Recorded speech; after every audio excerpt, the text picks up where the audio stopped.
Bienvenue sur Comme une graine de moutarde, le podcast qui donne des idées pour passer à l'action afin de préserver le vivant. Aujourd'hui, je discute avec Lionel, ambassadeur Arocha, passionné de permaculture, qui vit à 40 ans en Normandie. Salut Lionel. Salut Léona. Il y a une manière de t'investir pour le soin de la création que tu as particulièrement à cœur, c'est le fait de manger local et d'être en contact avec les producteurs locaux. Peux-tu nous en dire plus ? Tout à fait. Par exemple, ça pour moi, c'est la phase zéro du projet de vie, hein. Le but, ce sera effectivement de me mettre à la perma, de faire de l'aquaponie, etc. Pour l'instant, je suis en appartement. Et pour ça, je vais voir ceux qui sont déjà là-dedans, donc les petits producteurs locaux. Aller voir également ceux qui vendent leurs produits, c'est d'avoir le moins d'intermédiaires possible. Et en vrai, contrairement à un mythe très très tenace, c'est pas ruineux, c'est pas quelque chose de cher. Au contraire même. Au contraire, on mange déjà sur vraiment le pratico-pratique, on mange mieux, on mange bien pour une somme tout à fait modique. Et après, bah, tous les enjeux derrière en termes de relation à la création, même pour un incroyant, de relation à l'environnement de manière générale, ça reste ce qu'il y a de mieux, quoi. Pas d'intermédiaire, tu vas pouvoir discuter avec les gens, tu vois ce qu'ils font, tu nous contactes avec eux. Enfin, je sais que je suis devenu ami personnellement avec pas mal de monde, mine de rien, dans le domaine. Tu vois leur façon de faire, c'est magnifique, quoi. Quand tu discutes avec quelqu'un qui vient sur le marché du village te vendre, par exemple, des légumes qu'il a chez lui, il me dit, bah, moi, j'en ai pas grand-chose à faire d'avoir un label, mais chez moi, j'utilise pas de cochonneries pétrochimiques, j'ai même pas de serre, juste ça pousse, voilà, c'est tout. Ou quelqu'un d'autre qui a le label pour des raisons stratégiques, on va dire, parce que ça t'ouvre des portes, ça t'ouvre certains marchés que tu n'auras pas sinon. Mais par exemple, des éleveurs de chèvres qui respectent le cycle de vie de la chèvre. Ils te préviennent, arrivé, on va dire, en septembre, bientôt, on n'a plus de fromage. Parce que les chèvres, elles tarissent, c'est normal. Voilà, après, on reprend son cycle de vie, l'accouplement, etc. Vers février, ça va revenir petit à petit. Là, ils attendent les naissances. Ça tarde un peu cette année, mais ils reprendront les marchés le mois prochain. C'est de respecter, de voir ce respect-là de l'animal. C'est pas J'en ai connu d'autres qui étaient par exemple en bio, mais qui leur mettent des espèces de mouchoirs sur le pif, là, des trucs gavés d'hormones. Bah oui, bah ta bestiole, elle va donner du lait indéfiniment, mais elle n'a pas été créée pour ça, quoi. Donc on raccourcit la chaîne d'approvisionnement. J'ai pas d'intermédiaire, c'est plus simple. Plus Mhm. simple pour moi, déjà, financièrement. C'est mieux pour le producteur parce que bah, lui, il gagne à 100%, quoi. Ou au pire, il y a un épicier entre les deux, mais pas plus. Et un épicier qui prend que du local, qui coordonne ce qui est local. Et à force d'être en contact avec eux et de discuter, de, bah, de copiner avec eux, tout simplement, de devenir pote, je commence à mettre en contact. Si je vois qu'ils se connaissent pas entre eux, c'est moi qui vais le mettre en contact aussi. En plus, tu as un Mhm. aspect humain, tu as un aspect communautaire qui se fait, quoi. Intéressant. Et du coup, concrètement, pour faire tes courses, donc tu les trouves sur les marchés locaux, ces producteurs?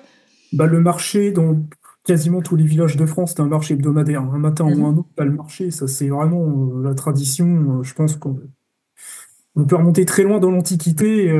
Oui, t'as le marché local. Et si ça tombe mal au niveau de ton emploi du temps, t'as du mal à aller au marché local, t'as toujours le petit épicier ou la petite boutique. Et ça, faut être curieux. Par exemple, j'ai une grande surface à côté de chez moi, dont le gérant veut absolument avoir les producteurs du coin. Et il n'est pas regardant sur le prix que le producteur lui demande. Il lui dit, t'es dans le coin, t'es en bio, etc. Te pose pas de questions sur le prix. Ton prix est le mien, je t'accepte d'avance. Ok. Bon, bah voilà, il y a des gens, c'est sur des marchés où je peux pas me rendre, où j'ai pas le temps, où c'est loin ou quoi. Je les trouve chez lui. Donc c'est très bien. Lui, il joue le jeu, quoi. Faut être curieux de ça aussi. Super. Quel lien tu fais entre cette démarche et ta foi chrétienne? Le lien, c'est par rapport à quelque chose qui est pas forcément évident dans l'Ancien Testament, mais dans lequel Yeshua de Nazareth il nous met une claque à sa façon, hein, claire, nette et sans ambiguïté. Vous pouvez pas me suivre moi et suivre Mammon. Mammon qui est simplement argent en araméen, dans sa langue. Mais il avait bien compris enfin il a bien compris forcément, c'est Dieu. Il nous fait comprendre qu'on le prend pour un Dieu. Donc à partir du moment où on multiplie les intermédiaires, on multiplie les idées débiles du genre on va casser Le cycle de vie de l'animal, on va l'accélérer, on va mettre des produits. À un moment ou un autre, c'est qu'on a décidé de suivre Mammon. On a décidé d'être dans cette idolâtrie-là. C'est je suis un accapareur, je veux me faire de la thune. Ouais, mais pourquoi au bout d'un moment? Là, faut te poser la question. Déjà, il y a ce problème-là, puisqu'on est. Toutes les sociétés qui sont décrites dans la Bible, c'est des sociétés de production, en fait. Où juste la personne normale, elle a deux brebis qui abattent, elle a un petit carré de potager, etc. C'est une norme. Bah, aujourd'hui, on a basculé dans une société de consommation. Donc là, Mammon, il a peut-être pas de statut. Encore qu'il y a un certain endroit où il y a un taureau en or qui me fait un peu flipper. Mais il est présent dans la tête des gens, quoi. La plupart des gens le vénèrent sans trop s'en rendre compte. Et l'autre lien, qu'est-ce que je voulais dire? Oui, c'était respecter, alors, du point de vue quel lien respecter la façon dont les formes de vie ont été créées. Après, un évolutionniste, il aboutira à la même conclusion. Il dira respecter les conditions qui ont déterminé son évolution. Voilà, on ne vient pas du même endroit, on ne va pas au même endroit, mais on a ce rond-point en commun quand même. Respecter ça, en fait. Faut pas brusquer. Voilà, je sais pas, par exemple, le contre-exemple, c'est le gars qui veut absolument manger des tomates bio et des oranges bio, ok, c'est très bien. Il va demander ses tomates bio en janvier, ses oranges bio au mois d'août. Non, ça marche pas comme ça. Mhm. Les oranges, elles sont conçues pour être mûres en hiver. Il y a une raison à ça. Ou alors, elles ont évolué pour peu importe comment on mentionne. C'est respecter quelque chose qui ne vient pas de nous. C'est respecter qu'il y a quelque chose, qu'il y a quelqu'un qui est au-dessus de nous, qui a créé, qui nous a dit, qui va dire à notre ancêtre à tous, bah, regarde, observe, donne-leur des noms. Tiens, tu as même une femme qui va t'aider parce que sans elle, tu n'y arriveras pas. Observe, aide ce jardin, aide-le. Et le début des problèmes, c'est quand on te dit, ouais, mais non, je peux te faire confiance. La chute, quoi. Donc faire confiance, revenir à la confiance en lui, en ce créateur. Mhm. Vous a dit, je reprends l'exemple des chèvres, la chèvre, naturellement, bah, il produit plus de lait arrivé quand bah, passer l'équinoxe, en gros, quand les jours raccourcissent. C'est un fait, c'est comme ça, point. Donc on respecte ça, j'ai pas mon Mhm. fromage de chèvre l'hiver, c'est pas grave. Oui, Voilà, je vais manger autre chose, c'est pas un souci. effectivement. Alors, on est sur le podcast Comme une graine de moutarde et en général, la moutarde, ça ne laisse pas indifférent. Est-ce qu'il y a des choses dans ta démarche qui te font éternuer, qui piquent un peu trop fort ou tout simplement qui donnent suffisamment de goût? Moi j'aime bien ce qui pique. Peut-être Mhm. les origines sémites qui font que j'aime bien le piment et ce qui pique.